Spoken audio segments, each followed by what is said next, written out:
설교 제목 같이 읽어볼까요? 성탄은. 자, 시작. 예, 너무 어두운 거 아니야? 지금. 예.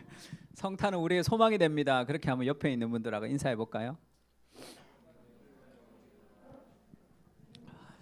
오늘 마태복음 2장 1절에서 18절까지인데 우리 한 절씩, 제가 한 절 읽고 여러분 한 절 읽고 이렇게 하겠습니다.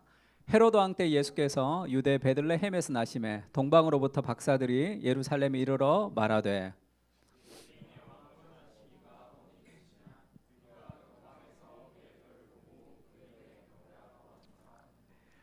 헤롯 왕과 온 예루살렘이 듣고 소동한지라.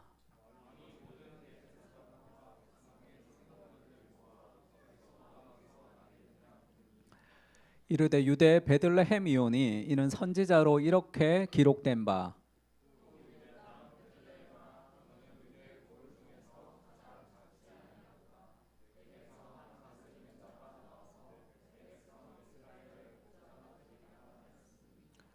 이에 헤롯이 가만히 박사들을 불러 별이 나타난 때를 자세히 묻고,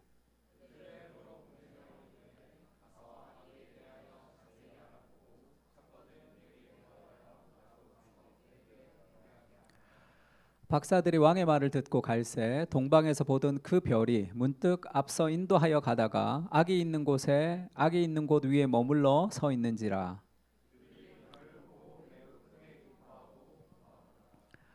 집에 들어가 아기와 그의 어머니 마리아가 함께 있는 것을 보고 엎드려 아기께 경배하고 보배합을 열어 황금과 유황과 모략을 예물로 드리니라.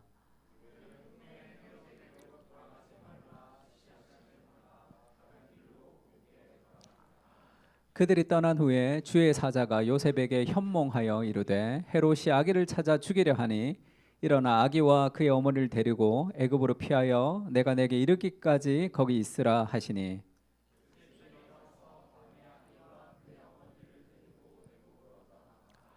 헤롯이 죽기까지 거기 있었으니 이는 주께서 선지자를 통하여 말씀하신 바 애굽으로부터 내 아들을 불렀다 함을 이루려 하심이라.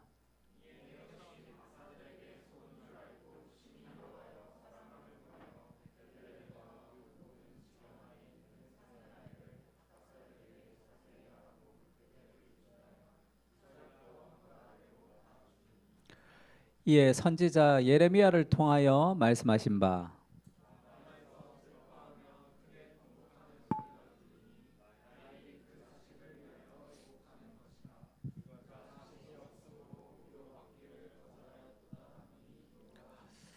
아멘. 올해 성탄절은 뭐라고 해야 될까? 시국이 워낙 좀 힘들고 이래서 그런지 마음이 좀 이렇게 여러 가지 좀 어려움이 좀 있는 그런 성탄인 것 같습니다. 그래서 뭐 계엄을 항의해서 국회로 막 모여들어서 이렇게 시민들의 힘으로 계엄을 막았다. 뭐 그런 일들도 있었죠. 근데 한쪽에서는 이 광화문 집회입니다. 광화문 집회에서 이제 계엄을 찬성하는, 또 계엄은 반대하지만 탄핵을 찬성하는, 그래서 뭐 이재명 구속하라라는 프랜카드를 들고 반대하는 집회를 많이 하고 있죠. 근데 좀 안타까운 것은 여기 모인 많은 사람들은 이 기독교인들이 훨씬 더 많습니다. 보수 기독교인들이 많고, 예전에는 이 극우 이 기독교인들은 소수였지만 요즘은 같은 연대하는 사람들이 훨씬 더 많아진, 그래서 더 혼란스러운 그런 시대를 우리가 좀 살아가고 있습니다. 교회 안에서도 두 가지 얘기들이 이루어지니까, 그래서 정의의 문제와 정치의 문제를 구분하지 못하기 때문에 생기는 오해가 아닌가, 그런 생각도 많이 듭니다. 그래서 이것은 이 교회 안에서 그냥 욕하고 말 문제가 아니라 함께 우리가 아파하고 해결해야 될 문제인 거죠.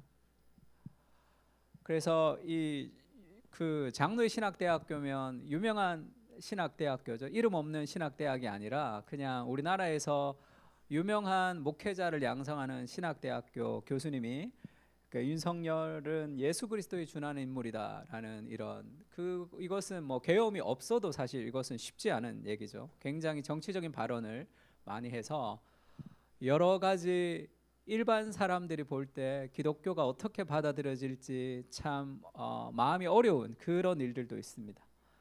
제가 본 것 중에는 이화여대 인문과학 기독교학과 학생들이 이제 올린 그런 이 대자보 같은 거죠. 예수는 고작 크리스마스 트리나 꿈이라고 세상에 온 것이 아니다. 이렇게 표현했습니다. 그래서 제가 이 문구를 보면서 뭐 이분들 이 학생들의 신앙이 어떤지는 잘 모르겠어요. 근데 예수는 고작 크리스마스 트리나 꾸미려고 세상에 온 것이 아니다라는 그 메시지는 좀 제 마음에 좀 남았습니다. 그럼 예수님이 세상에 왜 오셨을까? 단순히 크리스마스 트리와 기쁨을 통해서 오신 것이 아니라 예수님이 이 땅에 오셨을 때는 그것을 통해서 정말 이런 어두운 시대를 해결하고 싶어 하시는 마음을 가지고 오신 거죠. 그러니까 이런 좀 어려운 마음을 가지고 말씀을 좀 보는데 예수님의 시대의 성탄절, 그러니까 첫 번째 성탄절이 어땠냐 하면 우리랑 좀 비슷한, 어쩌면 우리보다 더 극단적인 성탄절에 예수님이 태어나신 거죠. 예수님이 말 구유에 태어나셨는데, 그러니까 저희 아들도 어릴 적에 이제 어린이 성경을 사주면 예수님 이 장면을 너무 좋아했어요. 그래서 역시 목사 아들이라 예수님을 좋아하는구나 했더니 좀 크고 나서 말, 소 이렇게 해서 말이랑 소이 서서 늘 펼 때마다 저 예수님을 늘 열심히 보길래 내가 역시 어릴 적부터 신앙이 있구나 생각했는데 말하고 소하고 있어서 이제 아이들이 좋아하는데, 예수님이 왜 여기 태어났냐 하면 그때에 가이사 아구스토가 영을 내려 천하에 호적하라 하였다. 가이사가 뭐예요? 시저죠. 지금 아구스토가 뭡니까? 우리가 윤리 시간에는 뭐라고 배웠어요? 옥타비아누스 아우구스투스로 배웠죠. 가이사 아우구스투스는 이 존엄한 자, 신의 영역에 있는 거죠. 자기가 신이라고 얘기하는 그 로마의 황제의 식민지에 예수님이 태어나신 거예요. 식민지의 지배를 당하는 민족의 백성으로 아기 예수님이 태어나셨습니다. 그래서 다 호적을 하라 이렇게 얘기한 것은 유대인에게는 수치스러운 일이에요. 그래서 다 호적하러 다 가야 된단 말이에요. 그렇게 예수님이 이 땅에 오셔서, 하나님의 아들이 이 땅에 오셔서 이 로마의 정치 세력 밑에서 호적하러 가는 그런 하나님으로 이 땅에 오신 거죠. 하늘에서 공중에서 구름을 타고 와서 모든 로마를 다 척결하신 것이 아니라, 그래서 그때 호적을 해야 되긴 해야 되는데 마리아가 임신을 했습니다. 그래서 마리아가 잉태되었는데 있을 때 해산할 날이 다 차서 첫 아들을 낳아 강보로 싸서 구유에 누였는데 여관에 있을 곳이 없었어요. 있을 방이 없어서 예수님이 그 식민지의 통치 아래서 쫓겨가듯 호적을 하면서 예수님의 인생이 시작된 거죠. 그러니까 예수님이 태어났던 이 첫 번째 성탄절은 로마의 지도자 그리고 분봉왕 헤롯이라는 악한 지도자들이 통치하는 그런 힘든 세상에서 예수님이 태어나신 거예요. 헤롯 왕이 로마에서 속국으로 이 그 분봉왕으로 로마로부터 자리를 하나 맡아서 헤롯이 통치했습니다. 이 헤롯은 이두메 족속, 그러니까 이 혈통적으로 이렇게 좀 쉽게 얘기하면 학벌도 낮고 출신도 좋지 않아요. 근데 로마에 잘 보여서 한 자리 차지해야 되니까 온갖 아부를 잘하던 그런 굉장히 정치적인 인물이었습니다. 그때에 예수님이 베들레헴에 태어나셨죠. 동방에서부터 박사들이 왔습니다. 유대인의 왕으로 나신 이가 어디 계시냐 이렇게 얘기하죠. 그러니까 헤롯이 자기가 왕인데 유대인이 왕으로 나신 그리스도가 어디로 계시냐 하니까 동방에서 별을 보고 그에게 경배하러 왔다 이렇게 얘기했습니다. 이방인인 동방 사람들이 유대인의 왕으로 난 그리스도를 경배하러 왔다 이렇게 잘 모르니까 헤롯에게 가서 물었어요. 그 왕에게. 헤롯과 온 예루살렘이 듣고 소동한지라. 온 예루살렘이 듣고 소동했다는 게 뭐예요? 난리가 난 거죠. 내가 왕인데 메시아가 여기서 태어났다고? 거기에 대한 어떤 엄청난 불안과 두려움이 이 헤롯에게 있었습니다. 그래서 왕이 모든 대제사장과 백성의 서기관들을 모으죠. 야, 그리스도가 어디서 나겠냐 이렇게 묻습니다. 그랬더니 그 서기관들이 유대 베들레헴이 오니 선지자로 기록된 바 유대 땅 베들레헴아 너는 유대 고을 중에서 가장 작지 아니하도다. 내게서 한 다스리는 자가 나와서 내 백성 이스라엘의 목자가 되리라 하였습니다. 이렇게 얘기했어요. 재미있죠? 헤롯 밑에 부역하던 종교 지도자들이 있었습니다. 정치적 권력 밑에 부역을 하던 이 사람들이 성경을 얼마나 잘 아냐 하면 예수님이 어디서 태어났는지 탁 알죠. 이 미가서에 나오는 말씀을 알았어요. 그러니까 지적으로 똑똑하고 그리고 성경도 많이 아는 당시의 종교 지도자들은 굉장한 권력자였죠. 그 헤롯 밑에 부역을 하던 종교 지도자들이 예수님이 어디서 태어나는지를 잘 알았어요. 그래서 지금 성경에서 뭘 얘기합니까? 예수님 잘 모르는 동방에서 온 이방 사람들은 예수님을 경배하러 왔는데 정말로 예수님 어디서 태어난지를 잘 아던 그런 정치 지도자들과 결탁한 종교인들은 예수님을 경배하는 데 관심이 없죠. 예수님을 제거하고 싶어 합니다. 이 미가서 말씀을 얘기하는 거예요. 베들레헴 에브라다야 너는 유다 족속 중에 작을지라도 이스라엘을 다스리는 자가 내게서 올 것이다 이렇게 얘기합니다. 근데 여기는 유다 고을 중에 작지 아니하도다 내게서 다스리는 자가 나와서 내 백성 이스라엘의 목자가 되리라. 요 말씀은 미가서에서 나온 건 아니에요. 같이 두 가지를 붙였습니다. 에브라다라는 것은 베들레헴을 뜻해요. 라헬이 이 에브랏 베들레헴 길에서 죽죠. 그래서 이 에브라다 하면 옛날 지명입니다. 그리고 다윗이 왕이 되었을 때 그렇게 이 통합 왕이 될 때 이 헤브론에서만 왕이 되었다가 이 통합 왕국을 만들 때 이 이스라엘 사람들이 다윗을 왕으로 추대하면서 그렇게 얘기하죠. 전에 곧 사울이 우리의 왕이 되었을 때에도 이스라엘을 거느려 출입하게 하신 분은 다윗 당신이었다. 여호와께서도 왕에게 말씀하시기를 네가 내 백성 이스라엘의 목자가 되며 네가 이스라엘의 주권자가 되리라 하셨나이다. 지금 이 말씀을 탁 연결했습니다. 그래서 유다 땅 베들레헴에서 태어나는데 그가 다윗의 자손으로 올 우리의 목자가 되어서 이스라엘을 인도할 것이다. 그것을 이 종교 지도자들이 얘기를 한 거예요. 그러니까 헤롯이 그 얘기를 듣고 가만히 부르죠. 동방 박사들한테 그렇게 얘기합니다. 별이 나타난 때를 자세히 묻죠. 또 베들레헴으로 보내면 이르되 가서 아기에 대하여 자세히 알아보고 찾거든 내게 말해라. 나도 그에게 경배하게 할 것이다. 이건 뭐예요? 거짓말이죠. 어디에 있는지 찾으려고 거짓말하는 거란 말이에요. 악의 특징이 뭐냐면 거짓입니다. 우리가 거짓을 특히 이 한국 사람들은 거짓말을 좀 쉽게 생각하는 경향이 있는데 거짓은 악으로 흐르는 가장 가까이 있는 길이에요. 그래서 성경은 사탄을 거짓의 아비라고 얘기합니다. 그래서 악한 사람들의 특징은 거짓말이에요. 그것은 굉장히 위험한 그런 상황들입니다.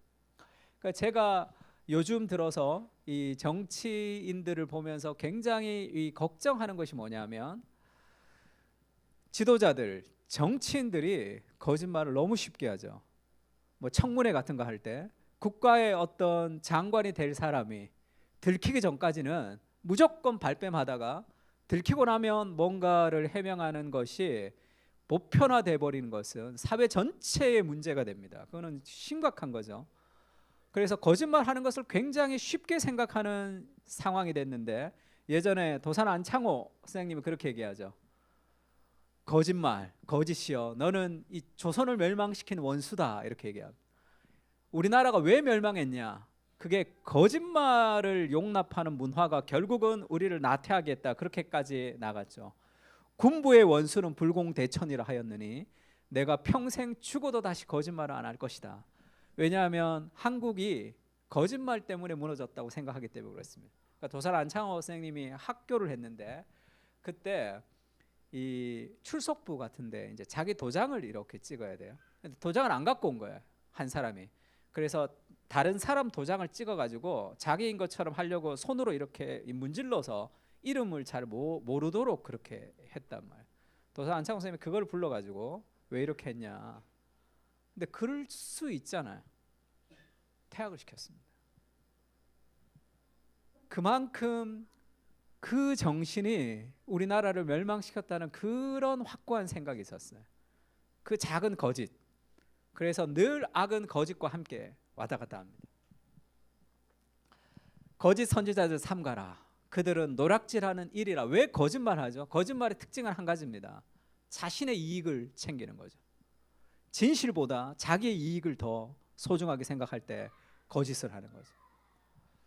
그래서 아까도 얘기했더니 너희 아비는 마귀에서 났는데 그 마귀의 특징이 뭡니까? 살인한 자요, 진리가 없다. 그래서 그는 거짓말장이요 거짓의 아비가 되었다, 이렇게 얘기합니다. 스카펙이 쓴 거짓의 사람들이라는 책이 있습니다. 그러니까 악의 심리학이라는 아주 유명한 책이죠. 이 책은 위험하다 이렇게 시작합니다. 거기서 스카펙이 악, 인간 안에 있는 악의 다른 말을 거짓이라고 얘기해요. 그래서 이 출판사의 이 서문에 이렇게 나와 있습니다. 저자인 스카펙은 거짓의 사람들을 악한 사람들로 규정합니다. 그는 악함의 원인으로 병적인 나르시즘과 마땅히 치러야 할 대가를 치르려고 하지 않는 게으름, 그리고 이런 심성을 가진 사람들을 조종하는 사탄의 세력을 들고 있다는. 그래서 거짓과 게으름은 마귀에게 사로잡힐 수 있는 굉장히 좋은 이 도구를 제공해 준다. 그렇게 수많은 사람들의 정신병을 상담하면서 내린 결론을 그렇게 얘기합니다.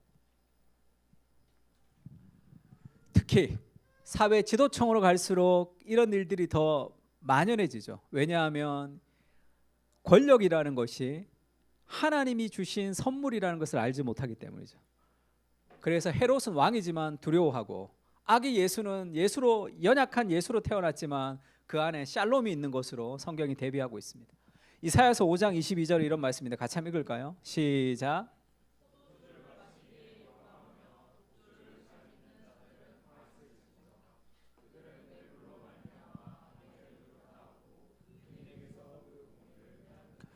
영국의 마틴 로이드 존스 목사님이 이 이사야서 5장을 설교하면서 이 본문을 고지대의 죄라고 제목을 했습니다. 지금 이사야서 5장에 있는 이 죄는 국가의 지도자들, 권력자들이 저지르는 죄를 얘기하죠. 포도주를 마시기 용감하고 독주를 잘 빚는 자들은 화가 있다. 뇌물을 받으며 악인은 의롭다고 의인에게 공의를 빼앗는, 악을 선하다, 선을 악하다 뒤바꾸는 그런 잘못된 도덕의 개념들이 그 속에 있는 거죠. 왜냐하면 그의 권력의 기준에 힘이 자신에게 있기 때문에 그렇습니다. 그래서 진노 아래 놓인 민족에서 이사야는 사회 지도자들이 포도주와 독주에 빠졌고 용감하게 그것을 마신다 이렇게 얘기하죠. 또 술의 문제뿐 아니라 불이나 도덕관념의 상실에서도 유죄를 선언하고 있죠. 그들은 뇌물로 악인을 의롭다 하고 의인에게 공의를 빼앗는다. 방종으로 술을 찾고 또한 도덕적 개념의 상실로 불의를 만든다. 이 방종과 불의는 늘 함께 가는 쌍둥이다. 이것이 보편화되어 있는 시대로 우리가 점점점 살아갑니다.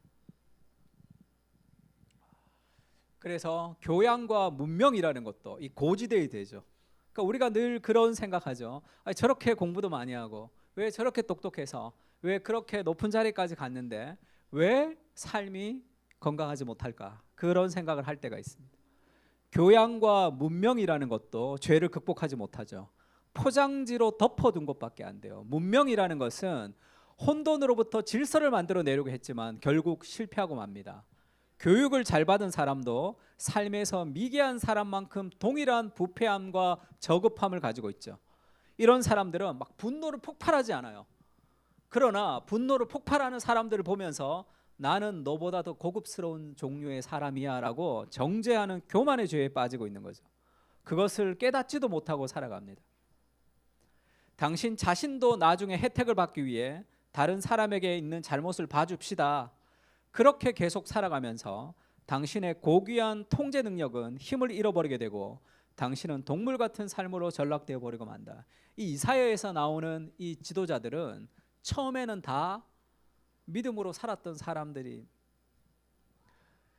그 PD수첩에서 그 방영을 한번 한 적이 있어요. 다락방이라는 실체, 지금은 이단으로 정죄가 된 이 다락방이라는 그 교회 단체가 목회자들이 회의를 룸살롱에서 하고 막 그렇게 하는 거죠.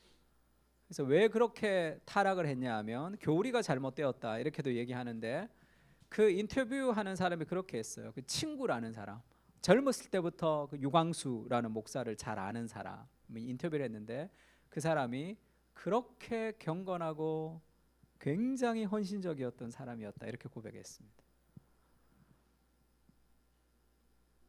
인간 안에는 그런 타락의 본성들이 늘 가지고 있는 거죠.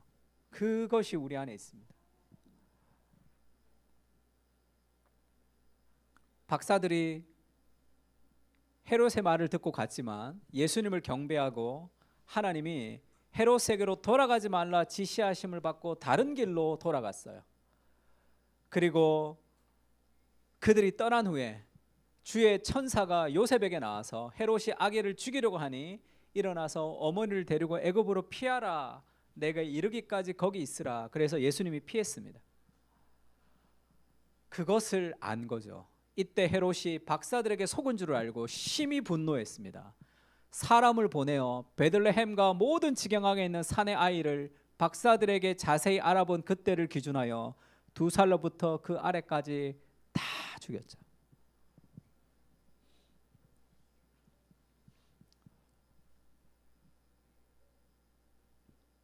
리차드 포스가 돈, 섹스, 권력이라는 책에서 이렇게 얘기합니다. 오늘날의 우상 숭배는 권력을 향한 숭배죠.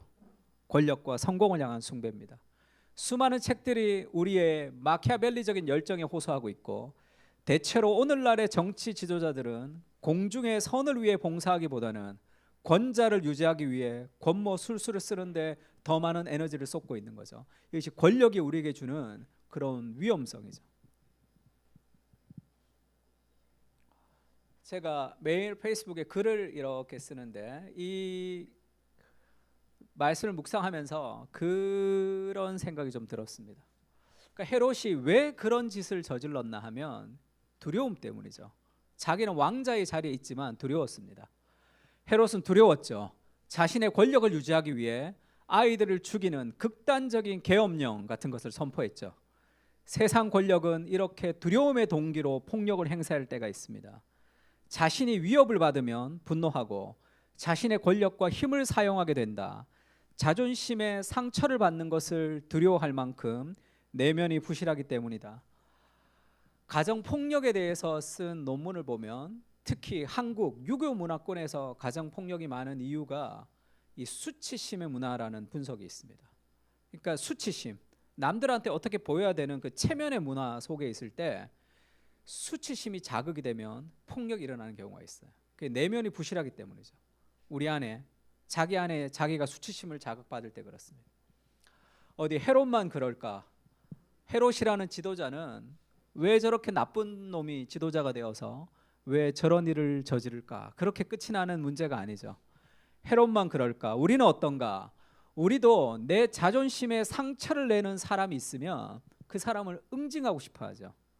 누군가 나를 무시하거나 나에게 상처를 주는 사람들이 있으면 우리도 그를 반드시 보복하고 응징하고 싶어 합니다.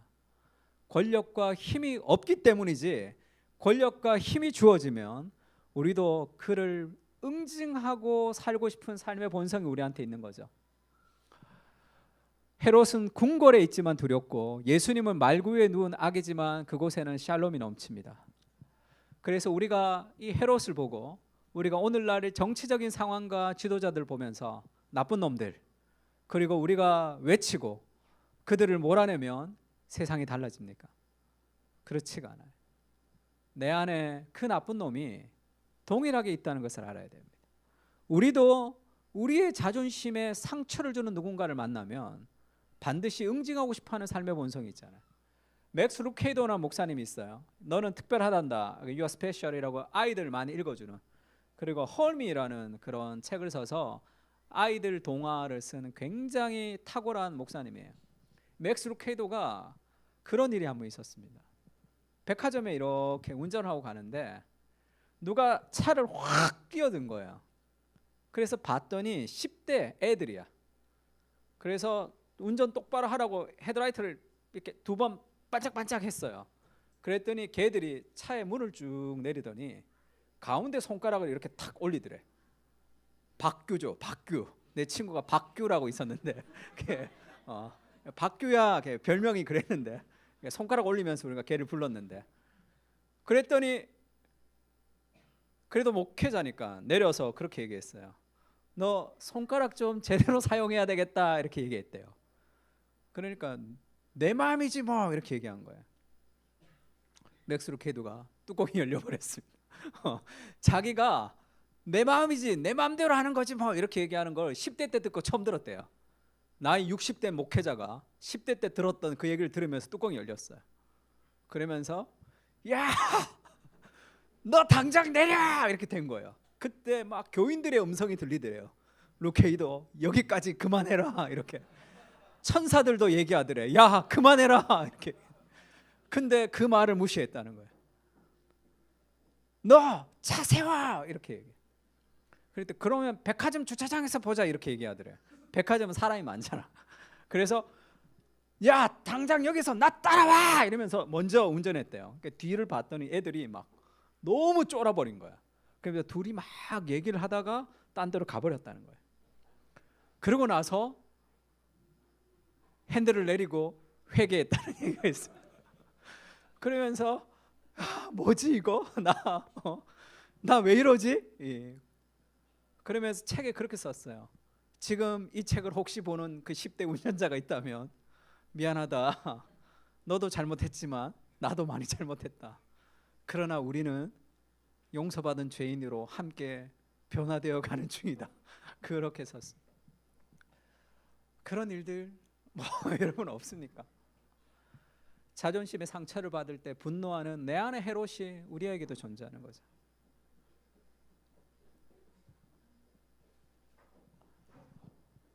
그래서 성령의 열매, 우리가 지난주에 설교했는데 성령의 열매를 얘기할 때 성령의 열매를 얘기하면서 그렇게 얘기합니다. 형제들아, 사람이 무슨 범죄한 일이 드러나거든 신령한 너희는, 이 번역이 조금 잘못됐어지, 성령의 열매를 가진, 그러니까 이 성령의 열매를 가진 너희는 그 단어가 쓰였습니다. 그러니까 성령의 열매를 가진 우리는 온유한 심령으로 그러한 자를 바로잡고 너 자신을 살펴보아 너도 시험을 받을까 두려워하라 이렇게 얘기했어요. 어떤 누군가가 나쁜 행동을 했습니다. 그러면 나도 그러한 종류의 사람이 될 수 있다는 같은 죄인됨의 연대감을 가지고 그리고 온유한 심정으로 그러한 사람을 바로잡아야 됩니다. 그래서 심각한 범죄를 저질렀던 사람은 최고형에 내릴 수도 있죠. 그러나 그것이 온유한 심정으로 바로잡는 정의를 세우는 과정이 돼야지 나의 어떤 분노와 어떤 감정을 해결하지 못한 그렇게 쏟아내는 것은 건강하지 못합니다. 내 안에 그가 있다라는 같은 죄인됨의 연대감을 가지고 우리가 하나님의 정의를 이루어갈 수 있는 거죠. 그런 세상 속에 그런 우리보다 더 큰 계엄령이 선포된 그런 고통의 세상 속에 예수님이 태어나신 거죠. 그래서 하나님이 요셉에게 아이를 찾아 죽이려고 하니 애굽에서 피해서 내게 이르기까지 거기 있으라 이렇게 얘기했습니다. 그러니까 요셉이 일어나서 아기와 어머니를 데리고 애굽으로 떠나 헤롯이 죽기까지 거기 있었습니다. 이는 주께서, 같이 읽어볼까요? 시작.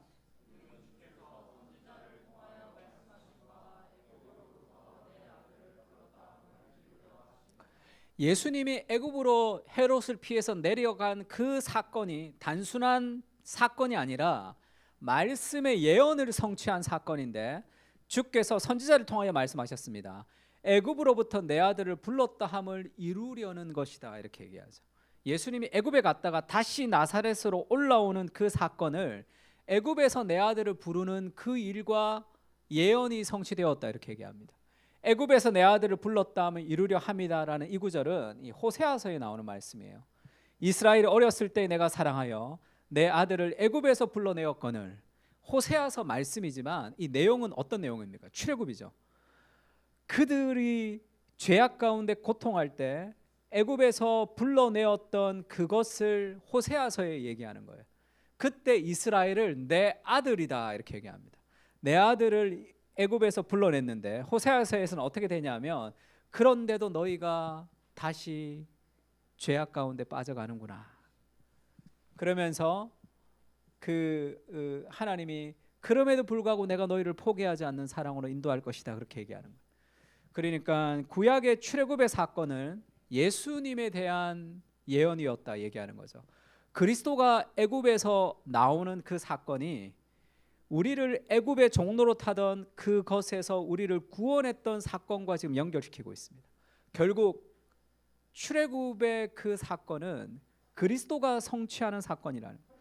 막 아이들이 막 죽고 악한 지도자들이 판을 치는 그 세상 속에 그리스도가 여기 갔다 저기 갔다 했던 그 사건들 속에서도 하나님이 지금도 일하고 있다는 걸 보여주고 있죠. 그래서 조엘 비키라는 사람이 쓴 The Reformation Heritage Study Bible에는 이 구절을 이렇게 해석했습니다. 인간이 하나님을 향한 적대감은 끝이 없죠. 자신의 죄를 드러내실까 봐 두려워합니다. 인간의 끝없는 악행 속에서도 하나님은 여전히 자신의 뜻을 묵묵히 이루어 가신다. 하나님이 역사의 주인공이 되신다. 어려운 현실을 만나지만 그 속에서도 하나님의 역사는 묵묵히 흐르고 있다. 느리지만 우리가 원하는 속도는 아니지만 하나님은 멈추지 않고 진행하고 계신다. 그 그리스도의 그 역사를 그렇게 해석했습니다. 예수님이 십자가에서 돌아가시기 전에 변화산이라는 사건에서 예수님이 변화되는 사건이 있습니다. 모세와 엘리야를 만나서 그때 변화산에서 모세와 엘리야와 영광 중에 만나서 장차 예루살렘에서 별세하실 것을 말할 때, 별세, 예수님 죽는 걸 얘기하는 거죠. 예수님이 세상을 떠나는 것을 모세와 엘리야와 함께 변화산에서 말씀했는데 요때 쓰였던 별세라는 이 그리스어 단어가 이 별세, 세상을 떠난다는 뜻보다 정확하게 얘기하면 메시지 성경에는 그가 말했죠. 그의 엑소더스를 말했다, 이렇게 얘기해요. 엑스호도스, 이게 엑스가 밖으로, 호도스가 원래 헬라어로 길입니다. 길 밖으로 할 때 우리가 엑소더스라 그러면 뭐라 그래요? 그걸 뭐라고 얘기합니까? 출애굽을 엑소더스라 그러죠. 그러면 예수님이 모세와 엘리야와 함께 자신의 출애굽에 대해서 얘기했다, 이렇게 얘기해요. 그 자신의 출애굽이 뭐죠? 죄로부터 그 백성을 구원하는 그 사건을 그리스도께서 십자가의 죽음의 사건과 연결시키고 있습니다. 예수님이 십자가에 돌아가실 때 이렇게 얘기하죠. 제 6시로부터 같이 한번 읽을까요? 시작.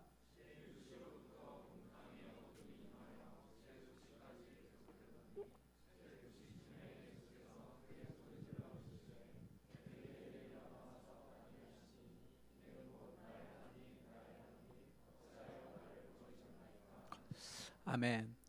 우리가 다 공부했던 걸 제가 지금 정리하고 있어서 좀 빨리 갔는데 지금 무슨 말인지 몰라서 잘 따라오지 못하는 사람들이 있는데 열심히 좀 성경 공부를 하면 돼요. 제 6시로부터 온 땅에 어둠이 임하서 9시까지 계속되었습니다. 예수님이 돌아가시기 직전에 흑암이 임했죠. 그리고 6시부터 9시까지 임했다, 이렇게 얘기합니다. 성경 읽을 때 늘 얘기하는 게 있죠. 안 써도 되는 거를 성경에서 굳이 썼다면 그건 중요한 거죠. 6시부터 9시까지가 뭐 그렇게 중요하길래 예수님 돌아가셨다고 하면 되지.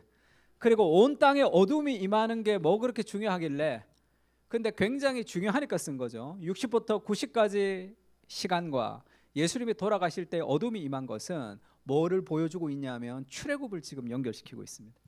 출애굽이 10가지 재앙을 통해서 애굽에서 탈출했는데 마지막 어린 양의 죽음을 통한 장자의 죽음에서 해방된 그 마지막 사건 앞에 9번째 재앙이 뭔지 기억하십니까? 주일학교 잘 나온 사람들은 기억할 텐데 9번째 재앙이 흑암, 어두움입니다. 온 땅에 어두움이 가득 차고, 그리고 출애굽, 어린 양의 죽음을 통해서 죽음에서 건져지는 사건이 있죠. 그리스도가 죽기 전에 어둠이 임한 거죠. 9번째 재앙이 임한 겁니다. 그리고 제 6시로부터 9시까지는 유월절 양을 잡는 시간이죠. 그 시간에 그리스도께서 십자가에서 죽으셨다는 걸 보여주는 거죠.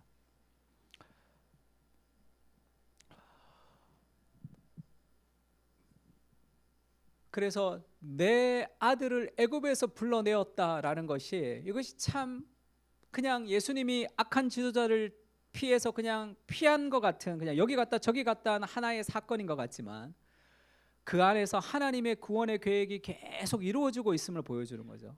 우리가 어제 스카펙에 아직도 가야 할 길을 우리 청년들과 함께 공부했습니다. 스카펙이 여기서 재밌는 얘기를 하는데 자기가 정신과 치료를 쭉 하면서 공통적인 특징이 있는데 절제를 잘 하지 못하는 사람. 그러니까 좋은 것, 당장의 좋은 것을 유보하지 못하는 사람의 특징은 부모로부터 사랑을 잘 못 받은 사람일 경우가 많다, 이렇게 얘기를 했습니다. 그러면서 아이와 시간을 많이 보내주지 못하는 부모는 시간을 많이 못 보내니까 사랑한다는 말을 엄청 남발한대요.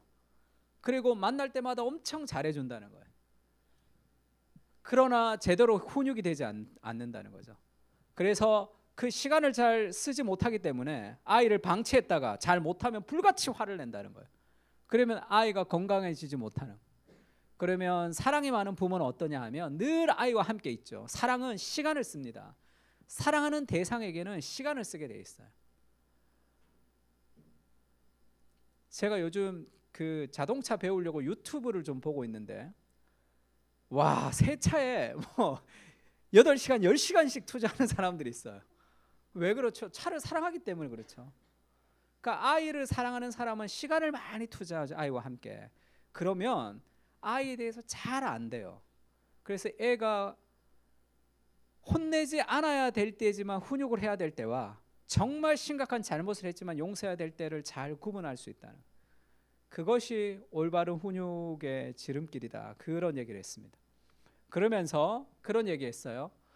그러므로 사랑이 넘치는 부모의 훈육 방식은 사랑이 없는 부모의 그것과 질적으로 월등한데, 좋은 부모는 시간을 함께 가지면서 아이의 고통에 함께 고통한다는 거예요. 아이의 고통에 함께 고통하는 부모가 있다는 거죠. 부모가 자기와 고통을 함께 한다는 것을 알고 당장의 고마움을 표시하지 않는다 할지라도 아이들 역시 고통을 받아들이는 법을 배우게 되죠. 아이들은 부모님이 기꺼이 나와 함께 고통을 받고 있으니 고통은 그렇게 나쁜 것이 아닐 거야, 나도 기꺼이 괴로움을 견뎌야지라고 스스로 생각할 것이다. 이것이 자기 절제의 시작이라는, 부모가 나와 함께 고통을 받고 있는 그것을 아이가 깊이 이해할 때 자기 인생의 고통을 이길 수 있는 힘이 자라고 즐거움을 유보할 수 있는 절제의 시작이 거기서 온다, 그렇게 얘기했습니다. 스카펙이 예수 믿기 전에 쓴 책이에요. 저는 이 고통에 대해서 생각하면서 늘 그런 생각이 들었습니다. 예수님은 왜 고통을 한 번에 없애주지 않으실까? 이런 세상을 왜 한 번에 해결해 주지 않으실까? 예수님 당시에도 그 수많이 죽은 그 아이들의 죽음은 그 어떻게 되는 거예요? 그러니까 청년 때 늘 그런 생각이 있었습니다. 예수님 자기만 살면 뭐해? 그 아이들 다 죽는데 이 도대체 이게 무슨 일이 이렇게 되어 가는지에 대해서 좀 답답함이 있죠. 그 고통의 이유와 의미를 다 알 수 없지만 예수님이 우리에게 알려주는 것은, 그리스도의 십자가를 통해서 알려주는 것은 인간이 고통당하는 것을 예수님이 계획하지는 않습니다.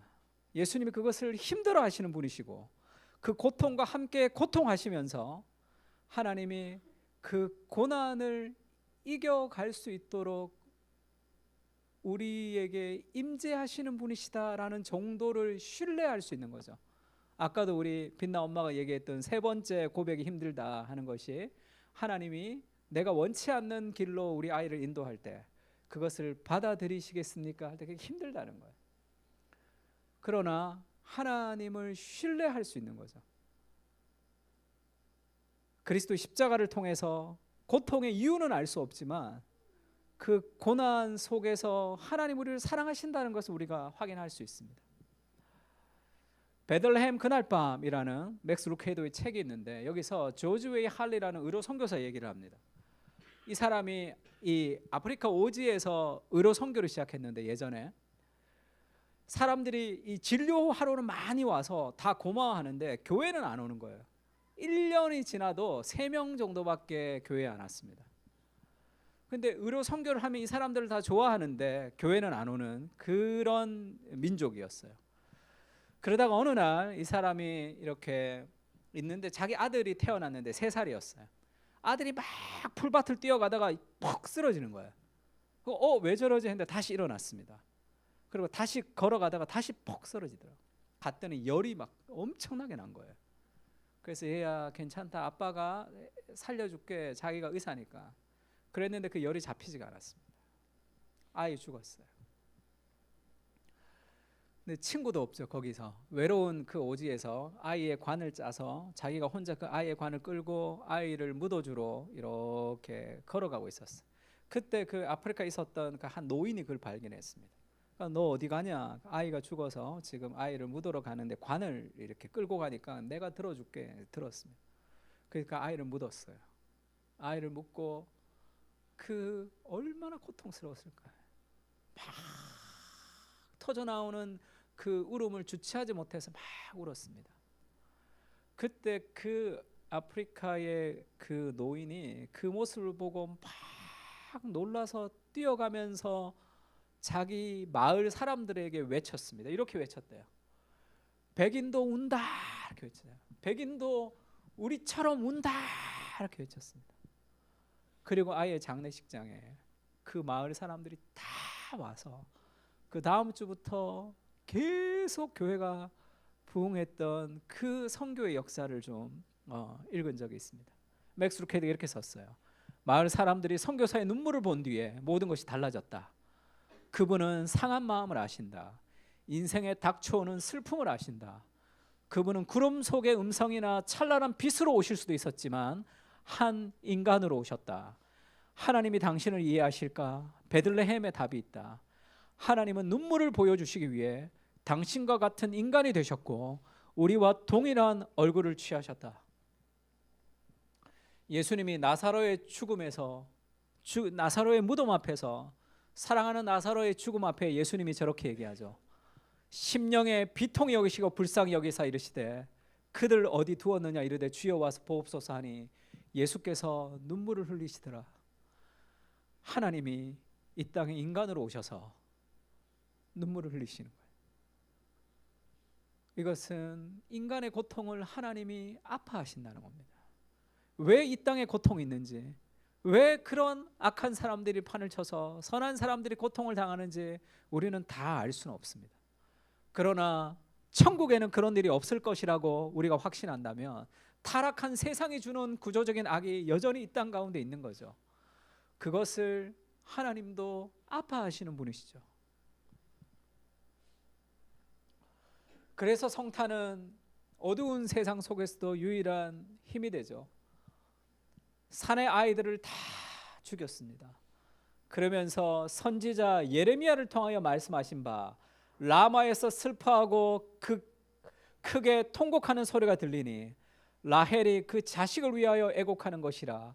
그가 자식이 없으므로 위로받기를 거절하였다 함을 이루어졌느니라. 지금 이 예레미야 말씀을 지금 여기에 연결해서 얘기합니다. 지금 라헬이 통곡하는 소리가 들렸다는 것은 라헬이 아이를 낳다가 에브라 땅에서 죽죠. 거기가 베들레헴 길입니다. 근데 지금 이 예레미야에서 라헬이 슬퍼 자식이 없어서 위로받기를 거절했다는 말이 무슨 얘기냐면 창세기에서 라헬이 베들레헴 길에서 아이를 낳다가 죽습니다. 그 라헬은 이스라엘의 어머니 같은 그런 사람이에요. 그러니까 라헬 하면 이스라엘 어머니 같은 그런 모티브가 있습니다. 근데 지금 이 예레미야는 이스라엘이 포로로 끌려가는 상황이에요. 죄악 가운데 무너져서 이스라엘이 포로로 끌려가는 그 상황에 그 베들레헴 그 길을 지나가거든요. 이스라엘이 포로로 끌려가는 그 통곡과 고통의 상황을 라헬이 무덤에서 우는 울음으로 성경은 얘기하고 있습니다.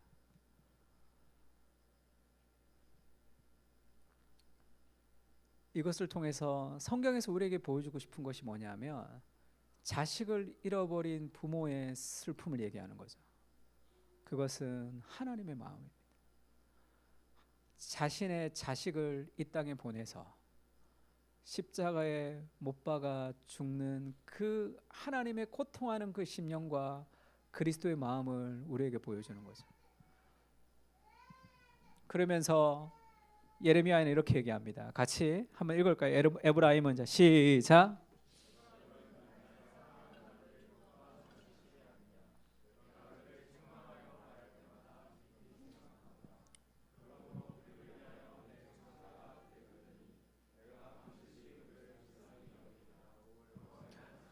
포로로 안 끌려가면 좋고 사람들이 안 죽으면 좋지만 타락한 세상 속에 일어나는 수많은 사건과 사건들을 하나님이 아파하십니다.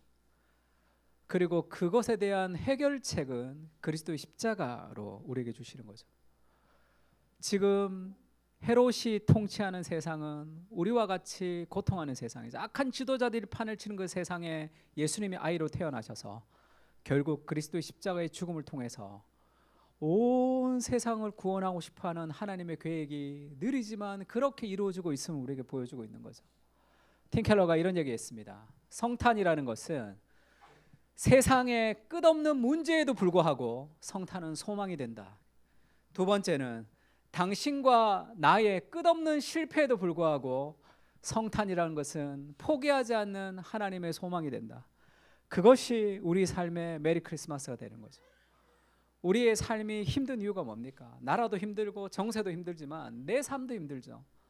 나도 내 꼬라지를 보면 뭔가 아무것도 하지 못한 것 같은, 나도 내 죄 하나 감당하지 못하며 살아가고 세상도 여러 가지로 힘들어지는 그런 세상 속에 우리가 살고 있지만 성탄이 소망이 되는 이유가 뭡니까? 느리고 우리가 보기에는 명확하지 않지만 그리스도의 십자가의 죽음이 내 아들을 애굽에서 구출하는 그 과정으로 하나님은 지금도 일하고 있다는 걸 보여주고 있는 거죠. 제가 처음 전도사 생활을 시작했을 때가 부천에서 시작했는데, 그때 청년부를 처음 시작했는데 정말 열심히 사역했습니다. 금요일 날 교회에서 자고, 토요일 날 훈련하고, 주일 날 예배하고. 애들이 변하지를 않아요. 주일 날만 되면 밥 먹고 농구하기 바빠. 농구 실컷 농구하고 예배 드리면 다 자. 이렇게 계속 깨우기 바빴어요. 애들 깨우고 혼내고. 그러다가 막 열심히 했는데 열심히 지쳐가지고 그냥 탈진 직전까지 왔습니다. 아, 나는 안 되나 보다. 이것은 못하나 보다.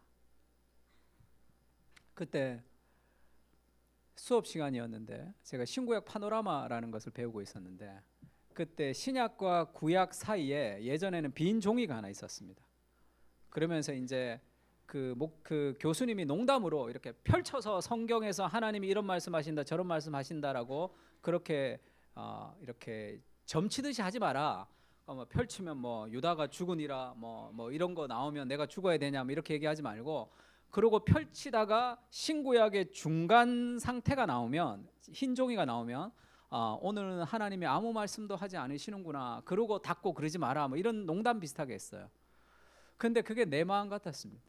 하나님이 아무 말씀도 하지 않으시는구나 라는 마음 같았어요. 그러면서 이제 그런 얘기를 농담 비슷하게 얘기했어요. 하나님이 아무 말씀도 하지 않으시는구나 하지만 신약과 구약의 사이에 400년이라는 침묵 기간이 있죠. 400년이 있습니다. 말라기 예언이 멈추고 세례 요한이 등장할 때까지 400년이라는 긴 기간이 있어요. 성경에는 한 줄도 없습니다. 그러면서 그런 말씀하셨어요. 보이지 않아도 느끼지 못해도 하나님은 오늘도 일하고 계신다.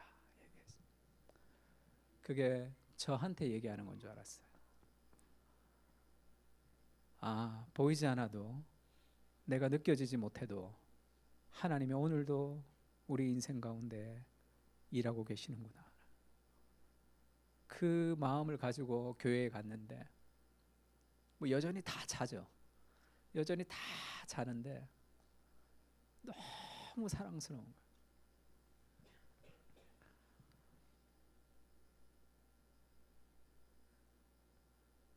하나님이 일하고 계시는 거죠. 와서 졸면 좀 어떻습니까? 말씀을 좀 잘 못 읽고 이리저리 방황하면 좀 어떻습니까? 내 안에 계신 그리스도가 오늘도 일하고 계십니다. 세상은 너무 어지럽고 하나님 없는 것처럼 보이지만 예수님이 이 땅에 태어나실 그때도 그랬죠. 혼란스러운 세상에 어떤 것도 변화되지 않는 것 같지만 하나님이 오늘도 여전히 일하고 계신다. 그것이 성탄이 우리에게 주는 메시지가 아닌가. 주님, 내 삶도 혼란스럽습니다. 세상도 혼란스럽습니다. 그러나 우리가 마음을 붙들고 오늘을 살아갈 수 있는 힘은 보이지 않고 느끼지 않아도 하나님이 오늘도 여전히 우리 안에서 일하고 계신다는 그 삶의 확신이죠. 그런 은혜가 있었으면 좋겠습니다. 마지막으로 한번 읽어볼까요? 그러므로 시작.